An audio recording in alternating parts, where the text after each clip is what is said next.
मेरे प्यारे बच्चों, good evening, good morning, good afternoon. देखो, इसके पहले मैंने आपको एक्टिव से पैसिव बताया था। आज हम चलते हैं वर्ब पर। वर्ब मतलब क्रिया। ए है वर्ब, क्रिया। क्योंकि कोई भी सेंटेंस बिना क्रिया के बन ही नहीं सकता है। Noun, pronoun, verb, adverb, preposition, conjunction, interjection जितने हैं, पार्ट ऑफ स्पीच, ये बहुत इंपॉर्टेंट है। तो एक्टिव से पैसिव भी इंग्लिश बनाई जाती है। नरेशन भी मैंने आपको बताया, नाउन बताया, प्रोनाउन बताया, एडजेक्टिव बताया, ऐसे बताते चल रहा हूं। फिर बाद में हम आपको ट्रांसलेशन कैसे करते हैं उसके बारे में बताएंगे। तो ये आपका वर्ब है। वर्ब क्या होता है? मैं आप लोगों को पढ़ा रहा हूं तो कोई क्रिया कर रहा हूं, पढ़ाने का काम कर रहा हूं। तो इस संसार में पूरी पृथ्वी मूव कर रही है, मतलब क्रिया कर रही है। सूरज भी क्रिया कर रहे हैं, हम भी क्रिया कर रहे हैं। कुछ न कुछ हो रहा है। बिना क्रिया किए कुछ हो ही नहीं सकता है, चाहे वो मानसिक हो, चाहे वो शारीरिक हो। संत लोग माला फेरते हैं, वो भी क्रिया कर रहे हैं, मंत्र पढ़ते हैं, मानसिक करते हैं। तो चलिए हम वो सब बातों को छोड़े, हम आते हैं वर्ब। वर्ब में देखो बेटा, सबसे पहले क्या है, आप ध्यान से देखना, ब्लैक बोर्ड पे जगह कम होती है। ए मेन वर्ब, प्रिंसिपल वर्ब या लेक्सिकल वर्ब। कहीं आपको मेन वर्ब आएगा, कहीं प्रिंसिपल वर्ब लोग कहेंगे उसको, कहीं लेक्सिकल वर्ब कहेंगे। और तीनों एक ही होते हैं, इसमें कोई अंतर नहीं है। उसके बाद दूसरा आता है हेल्पिंग वर्ब या ऑक्सिलरी वर्ब। कोई हेल्पिंग वर्ब बोल देता है कि किताब में हेल्पिंग वर्ब लिखा होगा और कहीं ऑक्सिलरी वर्ब लिखा होगा, ये दोनों एक ही है। उसके बाद आता है तीसरा, एक लिंकिंग वर्ब और या कॉपुलर वर्ब भी कहते हैं, वो दूसरी चीज है, लंबी है, उसको छोड़ो, लिंकिंग वर्ब। उसके बाद चौथा आता है ट्रांजिटिव वर्ब और इनट्रांजिटिव वर्ब। यहां मैंने कैपिटल से लिख दिया है, आप लोग आराम से देख करके कर सकते हैं। तो ट्रांजिटिव वर्ब और इनट्रांजिटिव, आज हम इन्हीं पर नंबर 4 जो है इसी पर डिस्कशन करेंगे कि ट्रांजिटिव वर्ब क्या होता है और इनट्रांजिटिव वर्ब क्या होता है। मेरा उद्देश्य है आओ खेल खेल में इंग्लिश सीखें। मैं आप लोगों से एक रिक्वेस्ट करता हूं, जो मेरे वीडियो देखते हैं, नए हैं, उनको वो सब्सक्राइब कर दें, बाकी जो लाइक कर दें और शेयर कर दें कि और भी जो गरीब बच्चे हैं जो कोचिंग नहीं पढ़ पाते हैं। देखिए, मेरे पास डेकोरेशन का साधन नहीं है, लेकिन मैं एक एक वर्ड को साफ शब्दों में आपको बताता हूं, क्योंकि मैंने यही काम किया है। इस पर थोड़ा लिखने में लाइनें गड़बड़ हो जाती है, क्योंकि सनमाइका है और हमने ब्लैक बोर्ड पर लिखा है जो थोड़ा खुरदुरा होता है चाक से, तो उसमें अच्छा है, तो थोड़ी हैंड राइटिंग गड़बड़ हो जाती है। तो transitive verb and intransitive verb, देखो यहाँ पर लिखा है ट्रांजिटिव वर्ब को सकर्मक क्रिया कहते हैं, जिसमें जो है कर्म होता है, ऑब्जेक्ट होता है, सकर्मक क्रिया। Transitive verb is a verb which normally have an, क्या है, object to receive the action. Transitive verb is a verb which normally have an object to receive the action। यह वह क्रिया है जिसमें एक ऑब्जेक्ट की आवश्यकता पड़ती है जिस पर क्रिया का प्रभाव हो। अब देखिए क्या है कि जब हम कोई क्रिया करते हैं, कोई काम करते हैं, तो काम किसी के ऊपर करते हैं। जैसे मैं क्रिया कर रहा हूं पढ़ाने का, पर किसको? आप लोगों को। तो मैं आप लोगों को पढ़ा रहा हूं, तो जो भी क्रिया है, जैसे मान लीजिए मैं कोई चीज काट रहा हूं, तो वो कोई वस्तु होगी ना, उसको काट रहा हूं। मैं पढ़ रहा हूं, आई एम रीडिंग, पर क्या पढ़ रहा हूं? एक किताब पढ़ रहा हूं, चाहे वो ड्रामा की हो, चाहे नॉवेल की हो, चाहे स्टोरी की हो, लेकिन वो क्रिया किताब जो है उसी को तो पढ़ रहा हूं। तो मैं काम कर रहा हूं पढ़ने का, पर क्या पढ़ रहा हूं, किसको पढ़ रहा हूं, तो वो जो है क्या और किसको का जो प्रश्न करते हैं, जो शब्द उत्तर में आता है वह आपका ऑब्जेक्ट होता है। अब यहां पर मैं आपको एक उदाहरण, बहुत पुराना है, फेमस उदाहरण है, राम किल्ड रावण। देखिए, राम ने रावण को मारा। अब यहां हो जाता राम किल्ड, राम ने मारा, तो क्या मारा वो तो नहीं है, किसको मारा, क्या और किसको लगाने पर जो शब्द आते हैं वो हमारे जो है ऑब्जेक्ट होते हैं। कि राम ने जब बाण चलाई किसके ऊपर, रावण के ऊपर, तो रावण मारा गया। तो राम तो काम किया बाण चलाने का, चला दिए, बाण लगा किसको, रावण को। तो राम के रावण, तो वही जो है, जो भी हम कोई काम करते हैं तो किसी के ऊपर काम करते हैं। मदर कुक्ड फूड, माँ ने खाना बनाया। मदर कुक्ड, भाई क्या पकाया, तो मील, तो माँ ने खाना बनाया। सोहन ईट्स ब्रेड, सोहन खाता है। अब ये वाक्य तो मतलब पूरा सेंस नहीं देता है, सोहन खाता है, पर हम क्वेश्चन करें क्या खाता है, तो जब क्या करेंगे तो हमको निर्जीव आएगा, और किसको जब करेंगे तो सजीव आएगा, मतलब लिविंग और non living things. Sita is singing a song, Sita गा रही है, पर क्या गा रही है, ए सॉन्ग, मतलब एक गाना।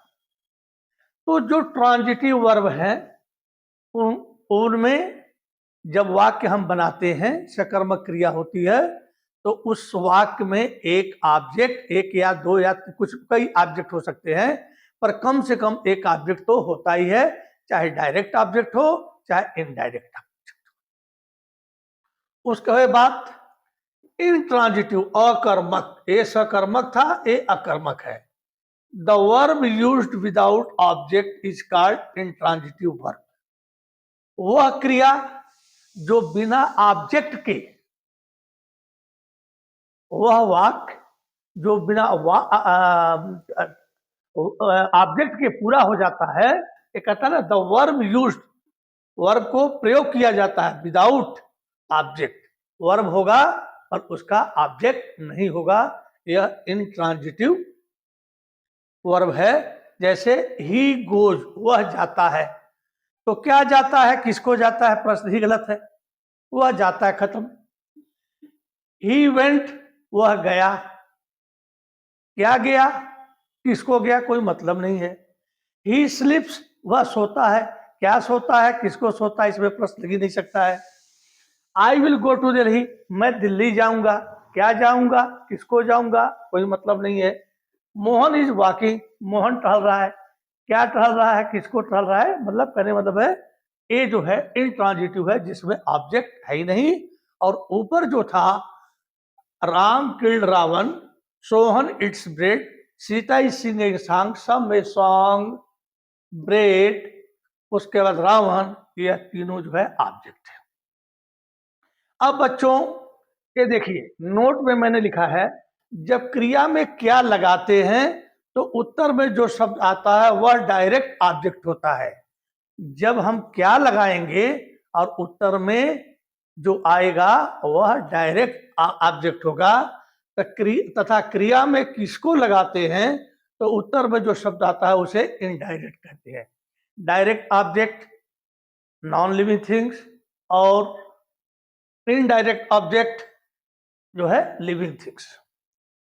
राम, अब उदाहरण देखिए, राम गेव मी ए टॉय, राम सब्जेक्ट है, गेव क्रिया है, मी एक ऑब्जेक्ट है, लिविंग थिंग्स है, इसको इनडायरेक्ट बोलते हैं, और ए टॉय मतलब नॉन लिविंग है, और ये जो है डायरेक्ट ऑब्जेक्ट है। तो अब हमने इसमें प्रश्न किया है आपको समझाने के लिए, किसको राम ने दिया, किसको दिया, मुझे दिया। राम ने खिलौना किसको दिया, मुझको दिया। राम ने क्या दिया, एक खिलौना दिया। तो जो खिलौना है क्या लगाए हैं, यह आपका डायरेक्ट ऑब्जेक्ट है, और किसको दिया, मुझे दिया, यह आपका इनडायरेक्ट है। अब इसको लिख लेना, आप लोग याद कर लेना, तो ये बड़ी काम की चीज है। ट्रांजिटिव वर्ब में ये जैसे ब्रिंग है, ये ब्रिंग आए तो समझ जाना कि ये मतलब ट्रांजिटिव वर्ब है। कैरी है, ये भी आपका ट्रांजिटिव वर्ब है। स्टैंड सॉरी गिव है, ये भी आपका ट्रांजिटिव वर्ब है। टेक है, ये भी ट्रांजिटिव वर्ब है। हिट मारना, मतलब हिट किया, ठोकर मारना। मेक एक्स्ट्रा, और भी किताबों में देख लेना। इन ट्रांजिटिव वर्ब जो होते हैं, स्टैंड अप जैसे होता है stand, sit, sleep, run, cry, leave, come extra, ये आपके जो है ये मतलब ये ट्रांजिटिव वर्ब में मैंने बताया, और नीचे लिखा है इंट्रांजिटिव। और अंत में हम चलते हैं दोस्तों, बहुत से वर्ब, ये तो बात हो गई ट्रांजिटिव इंट्रांजिटिव, लेकिन बहुत से ऐसे वर्ब हैं, ट्रांजिटिव था इंट्रांजिटिव भी हो सकते हैं सिचुएशन के आधार पर। देखिए बहुत से ऐसे वर्ब हैं जो ट्रांजिटिव भी हो सकते हैं और इंट्रांजिटिव भी हो सकते हैं, पर सिचुएशन के आधार पर, मतलब है जिन वर्ब के बाद कोई ऑब्जेक्ट है तो वह ट्रांजिटिव, यदि ऑब्जेक्ट नहीं है तो इंट्रांजिटिव। ही रन्स फास्ट, अब देखिए यहां पर आता ही रन्स, वह दौड़ा फास्ट। देखिए ऑब्जेक्ट जो है कोई वस्तु होगा या कोई पर्सन होगा, तो यहां पर ही रन्स फास्ट, फास्ट जो है ये एडवर्ब है। क्रिया की जो शब्द विशेषता बतलाए उसको हम एडवर्ब कहते हैं। वह तेज दौड़ता है, इसमें ऑब्जेक्ट है ही नहीं, नो ऑब्जेक्ट, इंट्रांजिटिव वर्ब है। He is writing a letter, अब देखिए मैंने आपको बताया था वह एक पत्र लिख रहा है। क्या कर रहा है? क्या लिख रहा है, मतलब क्या कहा ना, तो क्या कहा, तो एक लेटर आया, ये आपका ऑब्जेक्ट है। तो क्या और किसको का जब हम प्रश्न करेंगे, जो उत्तर में आएगा वो ऑब्जेक्ट हो गया। किसको का जब हम प्रश्न करेंगे तो वो हमको इनडायरेक्ट ऑब्जेक्ट है, और क्या का प्रश्न करने पर जो शब्द आता है वह डायरेक्ट ऑब्जेक्ट है। अब देखो बच्चों, मैंने बहुत लोगों को देखा है 40, 25, 26 व्यू आते हैं, 27 सब्सक्राइबर हैं। इससे लगता है कि आप लोगों का दिल इंग्लिश सीखने में नहीं लगता है, या आप बहुत से बच्चों को शेयर नहीं करते हैं। एक बेटा अंग्रेजी ऐसी चीज है, आज देख रहे हो जमाना बदलता जा रहा है, लोग इंग्लिश मीडियम की तरफ भाग रहे हैं। मैं जहाँ पर काम पढ़ा रहा था वहाँ पर कई इंग्लिश मीडियम की स्कूल है, लेकिन इंग्लिश मीडियम के जो टीचर हैं, मेरे ख्याल से, मैं किसी को ब्लेम नहीं करता हूँ, ग्रामर पर कम जोर देते हैं और टेक्स्ट बुक को ज़्यादा पढ़ाते हैं, क्योंकि ये ग्रामर जो है इसको समझाना पड़ता है। टेक्स्ट बुक पढ़ दिया, लड़के ने सुन लिया, समझ में आया या नहीं आया, उनको कोर्स पूरा करना है। अब लड़के भाग रहे हैं कोचिंग में, तो कोचिंग में क्या है, ये विदेशी भाषा है, ये जल्द समझ में नहीं आती है, तो फिजिक्स केमिस्ट्री मैथ पढ़ेंगे पर इंग्लिश नहीं पढ़ेंगे। मैं यूट्यूब पर डाल रहा हूँ, उसमें बहुत कम व्यूवर्स आ रहे हैं। क्यों? कि इस पर यह सिर्फ आपको स्कूल में 40 मिनट ही पढ़ाया जाता है, आपका माहौल इंग्लिश में नहीं है, आप भागते हैं। लेकिन मैं आपको एक चीज बता दूं, मुझे भी आश्चर्य होता है, गांधी जी हाई स्कूल पढ़े थे, इंग्लैंड में बैरिस्ट्री किए, मतलब हमारे जितने पुराने लोग थे जो पढ़ने जाते थे ब्रिटिश जमाने में, फारसी और इंग्लिश बहुत इंपॉर्टेंट था, और कक्षा 10 पढ़ करके वह इंग्लिश में किताब लिख देते थे। पूरी कहानी इंग्लैंड में इंग्लिश में होती थी। अंग्रेज के सामने बात करना है तो इंग्लिश में। तो इंग्लिश कोई एक हवा नहीं है। अभी मैंने जो बताया क्या है, एक ट्रांजिटिव वर्ब है, एक इंट्रांजिटिव है। जिसमें ऑब्जेक्ट है वह ट्रांजिटिव वर्ब है, और जिसमें ऑब्जेक्ट नहीं है वो इंट्रांजिटिव है। क्रिया में क्या है, किसको लगा दो, उत्तर में जो आ जाता है तो ऑब्जेक्ट आ जाएगा, वह ट्रांजिटिव हो जाएगा। और क्रिया में क्या, किसको लगाओ और कुछ आया ही ना तो वह इंट्रांजिटिव हो जाएगा। तो ये कोई बड़ी बात नहीं है, ट्रांजिटिव रिजल्ट हो गया। क्या और किसको लगाएंगे, जब ये लगाएंगे जिसमें मिल जाएगा उसके बाद आपका ट्रांजिटिव, और नहीं कुछ मिलता है तो इंट्रांजिटिव। अब मैंने आपको ये समझा दिया, इसको तो आप रट सकते हो। देखो इसमें क्या, ब्रिंग है, कैरी है, गिव है, टेक है, हीट है, मेक, ऐसे जो शब्द हैं वो ट्रांजिटिव है। और stand, sit, sleep, run, cry, leave, come, 1 घंटा इसमें समय दे दो, आधा घंटा समय दे दो, चलते हुए इसको नोट कर लो, इसको मेरी आवाज को मतलब लोड कर लो मोबाइल में। मैं तो बहुत कुछ ऐसी चीजें चलता हूँ, यहाँ तक कि विश्वास नहीं करोगे, मैं 18 साल तक जो है एक कान, मैं किसी को बोलूंगा नहीं, मैं हाथ जोड़ता हूँ, मैं खुद अपना बता रहा हूँ कि मतलब ये अपना पढ़ते हुए लिख कुछ करते हुए मैं चलता था, मुझे कोई डिस्टर्बेंस नहीं हुआ। और मैं एक मतलब सर्विस से रिटायर हुआ पढ़ा करके। बच्चे आज भी गुड मॉर्निंग भेजते हैं, बहुत कुछ है। तो आप लोग कोई घबराने की बात नहीं है, ये कोई अमेरिका से नहीं आया, मतलब बाहर की चीज है। और गए अंग्रेज, हमारे देश में बहुत से अंग्रेजी पढ़ाने वाले हैं, एक से एक लोग हैं जो हमसे भी बहुत अच्छा पढ़ा सकते हैं, बाल की खाल निकाल करके रख देते हैं। तो आप घबराओ नहीं ना। कब कोई भी कमेंट्स में नहीं पूछा कि सर ये क्या है, आप लिखो कमेंट्स में, मैं तुरंत जवाब लिख देता हूँ, मुझे लिखने में कोई प्रॉब्लम नहीं, मुझे पढ़ाने में आपका चवन्नी नहीं खर्च होता है। आप सिर्फ इसको पढ़िए। बस मेरा एक रिक्वेस्ट है, उसको लाइक, सब्सक्राइब और शेयर कर दें। जिन गरीब बच्चों के पास जो है ये नहीं पहुंच पा रहा है, या बहुत लोग अनजान हैं कि आओ खेल खेल में इंग्लिश सीखे और टॉपिक चल रहा है, तो उनको बताओ, वो फिर खुद जो है ढूंढ लेंगे और उसके बाद देखेंगे। तो ये कोई बड़ी चीज नहीं है। मैं कौन सा इंग्लैंड से पैदा कर, मैं भी तो गांव का था। आने के बाद जो है थोड़ा पढ़ा, अलग अलग किताबें लिया। आज तो यूट्यूब है, पहले तो कुछ नहीं था, ग्रामर की किताब पढ़ो, 4 दिन स्कूल मत जाओ, पता चले गुरुजी ने क्या पढ़ाया, वो टॉपिक एक्टिव एक्टिव वाइज से पैसिव वाइज, 4 दिन आप नहीं गए, बीमार पड़ गए, खत्म हो गया। तो करत करत अभ्यास के जड़मत होत सुजान, रसरी आवत जात पर सिल पर पड़े निशान। इसको आप प्रैक्टिस करोगे, मेहनत करोगे, तो क्या नहीं आ सकता है यार। इंसान ने तो कुछ लोहे के पुर्जे को ऐसे बनाया कट पीट करके, और उसमें तेल डाला और प्लग में चिंगारी मारी और उसमें इंजन स्टार्ट हुआ और आकाश में दौड़ रहा है, रॉकेट है, हेलीकॉप्टर है, हवाई जहाज है, सब कुछ है। तो ये तो पढ़ना है, तो कोई बड़ी बात नहीं है। अब मैं अगला जो चैप्टर दूंगा उसमें देखो, आपने देखा होगा हेल्पिंग वर्ब और एक्सिलरी वर्ब। आपने देखा होगा कि is, am, are, was, were, has, have, had, ये क्या है, ये यूज होते हैं तो उनका क्या मतलब निकलता है, उनको हम कहते क्या हैं। और फिर जो है Ram is a boy, he is writing a letter, 2 चीजें हैं, मैं भी लिख करके आपको बताता हूं।